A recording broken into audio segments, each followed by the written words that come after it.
नमस्कार, आदाब। जन संवाद टीवी में आपका स्वागत है।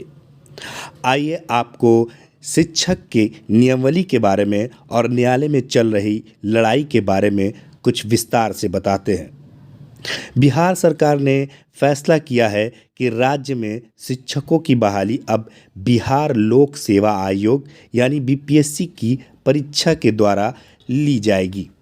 बिहार सरकार ने 10 अप्रैल 2023 को प्राथमिक से उच्च माध्यमिक विद्यालयों में शिक्षकों की नियुक्ति के लिए मुख्यमंत्री नीतीश कुमार की अध्यक्षता में बिहार राज्य विद्यालय अध्यापक नियुक्ति, स्थानांतरण, अनुशासनिक कार्रवाई एवं सेवा शर्त नियमावली 2023 को स्वीकृति दे दी। आइए अब जानते हैं कि राज्य में किस प्रकार से प्रारंभिक शिक्षकों की बहाली 1990 से पहले और उसके बाद हुई है। राज्य में 1990 से पहले जिनको शिक्षक बनने में दिलचस्पी होती थी वे मैट्रिक के बाद प्रशिक्षण यानी ट्रेनिंग प्राप्त करते थे। सरकार ऐसे उम्मीदवारों की सूची बनाकर रखती थी और फिर प्रारंभिक शिक्षकों की नियुक्ति जिला स्तर पर वर्षवार बनने वाले प्रशिक्षित शिक्षक अभ्यर्थियों के पैनल से होती थी। ऐसे शिक्षकों को नियमित शिक्षक कहा जाता था। इनको सभी प्रकार की सुविधाएं यानी पेंशन, वेतन वृद्धि, पीएफ, महंगाई भत्ता, टीए और डीए मिलता था। ये सिलसिला लंबे समय तक चलता रहा। बिहार में प्रारंभिक शिक्षकों की बहाली प्रक्रिया में पहली बदलाव सन 1991 में तत्कालीन लालू प्रसाद यादव सरकार ने किया और बिहार प्रारंभिक विद्यालय नियुक्ति नियमावली 1991 अस्तित्व में आया। इस नियमावली के तहत शिक्षकों की नियुक्ति की जिम्मेवारी बीपीएससी के हवाले की गई। अब शिक्षकों की बहाली बीपीएससी की परीक्षा से होनी थी और परीक्षा में प्रशिक्षित अप्रशिक्षित दोनों तरह के लोगों को समान अवसर मिलता था। बिहार प्रारंभिक विद्यालय नियुक्ति नियमावली 1991 के नियम के 11 के अनुसार जो उम्मीदवार प्रशिक्षित थे उन्हें मैट्रिक प्रशिक्षित वेतनमान में नियुक्त किया जाना था और जो उम्मीदवार अप्रशिक्षित थे उन्हें मैट्रिक अप्रशिक्षित वेतनमान के प्रारंभिक वेतनमान में निम्न शर्तों के साथ नियुक्त किया गया था। पहली शर्त का प्रशिक्षण के लिए प्रतिनियुक्त किए जाने पर उसमें पर्याप्त कारण से भाग न लेने पर सेवा समाप्त कर दी जाएगी।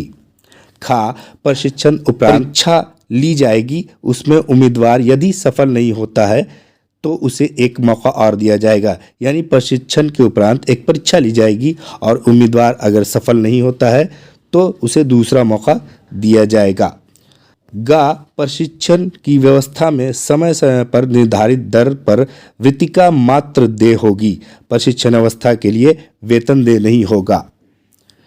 कंडिका खा में निर्दिष्ट परीक्षा में उत्तीर्ण होने के उपरांत मैट्रिक प्रशिक्षित वेतनमान दिया जाएगा।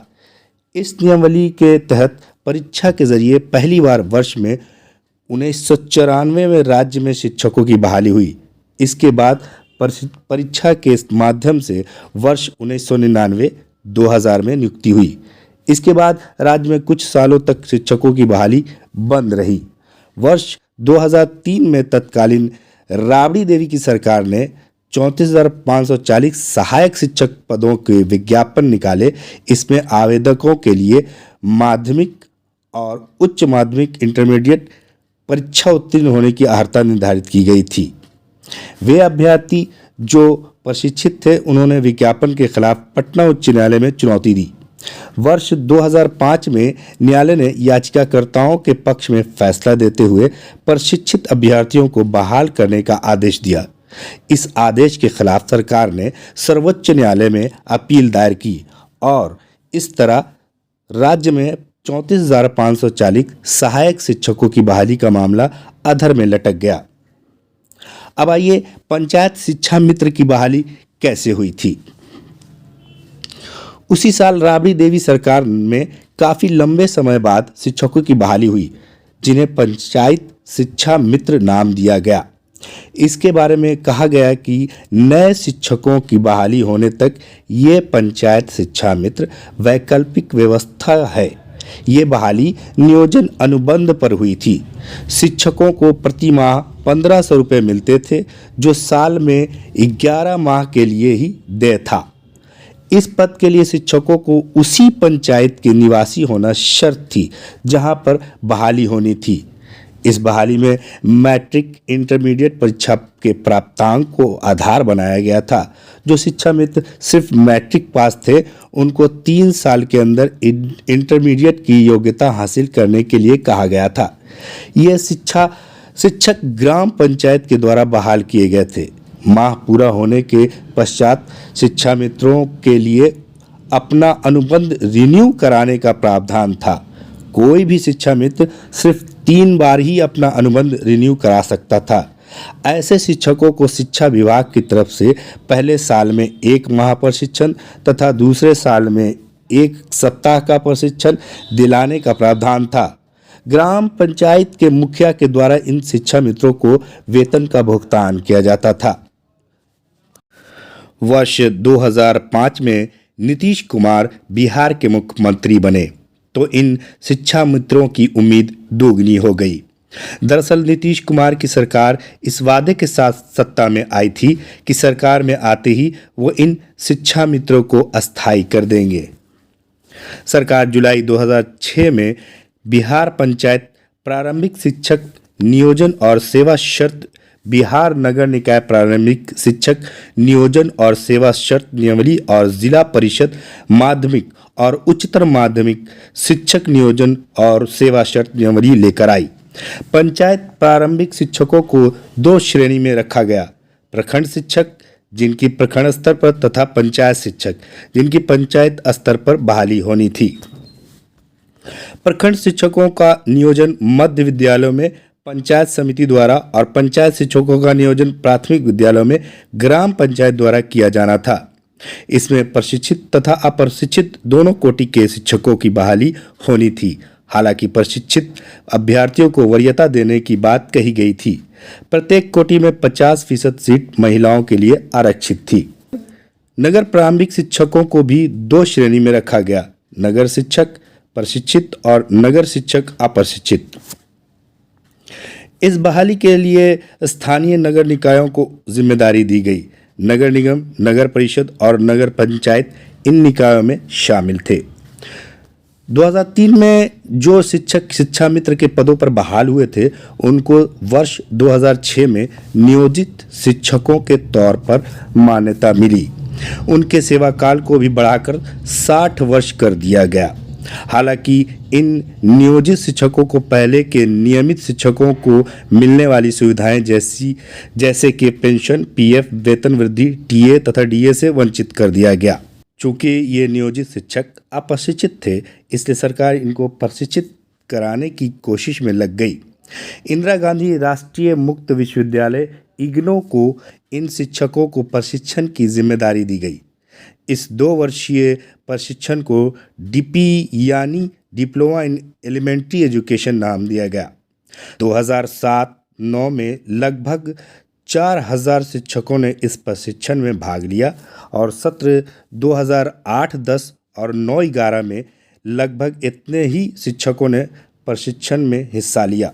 प्रशिक्षण के अंत में एक परीक्षा ली जाती थी। जो शिक्षक परीक्षा में उत्तीर्ण होते थे, उन्हें ही प्रशिक्षित होने का प्रमाण पत्र दिया जाता था। जब ये प्रशिक्षण शुरू किया गया था तो शिक्षा विभाग ने कहा था कि शिक्षकों को 4 वर्षों के अंदर डीपी यानी डिप्लोमा इन एलिमेंट्री एजुकेशन की परीक्षा में उत्तीर्ण होना अनिवार्य है, जबकि बिहार पंचायत प्रारंभिक शिक्षक नियोजन और सेवा शर्त नियमावली के तहत ये अवधि 6 वर्ष की थी। 2005 में पटना उच्च न्यायालय द्वारा 34,540 सहायक शिक्षक पदों की बहाली के आदेश के खिलाफ सरकार ने सर्वोच्च न्यायालय में जो अपील दायर की थी, उसे तत्कालीन एनडीए सरकार ने 2007 में वापस ले लिया। सरकार ने प्रशिक्षित अभ्यर्थियों को सरकारी वेतनमान के बजाय सिर्फ 5,000 रुपये का वेतन देकर नियोजित करना प्रारंभ किया। इससे नाराज होकर प्रशिक्षित अभ्यर्थियों ने सुप्रीम कोर्ट में अवमानना का मामला दायर कर दिया। सुप्रीम कोर्ट ने दिसंबर 2009 में याचिकाकर्ताओं के हक में फैसला दिया और कहा कि सरकार प्रशिक्षण वर्ष के आधार पर वरीयता सूची बनाकर जल्द से जल्द नियुक्ति करे। इस आदेश के आलोक में शिक्षा विभाग ने बिहार विशेष प्रारंभिक शिक्षक नियमावली 2010 बनाई और इस तरह से राज्य में 34,540 सहायक शिक्षक की बहाली का रास्ता साफ हुआ। इन पदों पर विभाग द्वारा आवेदन मांगा गया और वर्ष 2012 में जो अभ्यर्थी 23 जनवरी 2006 तक प्रशिक्षित थे, बीएड थे, उनको सहायक शिक्षकों के पद पर बहाल कर दिया गया। बिहार राज्य में पहली बार 2011 में शिक्षक पात्रता परीक्षा का आयोजन किया गया था। अभ्यर्थी इस परीक्षा में उत्तीर्ण हुए, उनकी सर्टिफिकेट की मान्यता यानी टीईटी सर्टिफिकेट की मान्यता 7 साल की थी। इस परीक्षा में 2 पेपर होते थे। पहला पेपर कक्षा 1 से 5 और दूसरा 6 से 8। दिसंबर 2011 में प्राथमिक तथा मध्य विद्यालयों के शिक्षकों के लिए टीईटी परीक्षा का आयोजन हुआ था। इस परीक्षा में 27 लाख परीक्षार्थी ने हिस्सा लिया, जिनमें से लगभग 1.5 लाख अभ्यर्थी सफल हुए। फरवरी 2012 में माध्यमिक उच्च माध्यमिक शिक्षकों के लिए हुए एसटीईटी में लगभग 4.25 लाख परीक्षार्थी शामिल हुए। इनमें से +2 स्कूलों के लिए लगभग 20,000, हाई स्कूलों के लिए 69,000 परीक्षार्थी सफल हुए। इसके 6 वर्ष बाद 23 जुलाई 2017 को एक बार फिर प्रारंभिक शिक्षकों के लिए टीईटी का आयोजन हुआ। 6 से 8 के लिए 1,68,000 परीक्षार्थी ने भाग लिया, जिनमें 30,113 अभ्यर्थी पास हुए। वहीं 1 से 5 में करीब 44,000 अभ्यर्थी शामिल हुए, जिसमें 7,038 उम्मीदवार ने कामयाबी हासिल की। दोनों पेपरों में मिलाकर कुल 37,151 अभ्यर्थियों ने सफलता प्राप्त की। इससे पूर्व 2013 के अक्टूबर में उर्दू बांग्ला स्पेशल टीईटी का आयोजन किया गया, जिसमें 15,000 लगभग अभ्यर्थी पास हुए और उनकी बहाली हुई। 2006 से 2017 के बीच राज्य सरकार ने प्रारंभिक स्कूलों में करीब 3.25 लाख, +2 स्कूलों में 12,000, हाई स्कूलों में 23,000 शिक्षकों की नियुक्ति की। बिहार राज्य में सभी कुल कार्यरत शिक्षकों की संख्या 4,55,000 है। इनमें कुल 4,10,000 नियोजित शिक्षक के तौर पर बहाल हैं। ये बहाली प्राथमिक से लेकर +2 स्कूलों में की गई है। अब आइए आज के संदर्भ में बात करते हैं। आज पटना उच्च न्यायालय में दोनों पाली को मिलाकर लगभग 3 घंटा बहस हुई। शिक्षकों के तरफ से डीएस नायडू वरिष्ठ अधिवक्ता एवं पूर्व जज ने बातें रखी। डीएस नायडू सुप्रीम कोर्ट के अधिवक्ता हैं। इन्होंने शिक्षकों के पक्ष में बड़ी मजबूती से बात रखी है। इन सब बातों का निचोड़ यह है कि 1990 से पहले प्रशिक्षण के आधार पर बहाली हुई और उनकी बहाली बरकरार रही।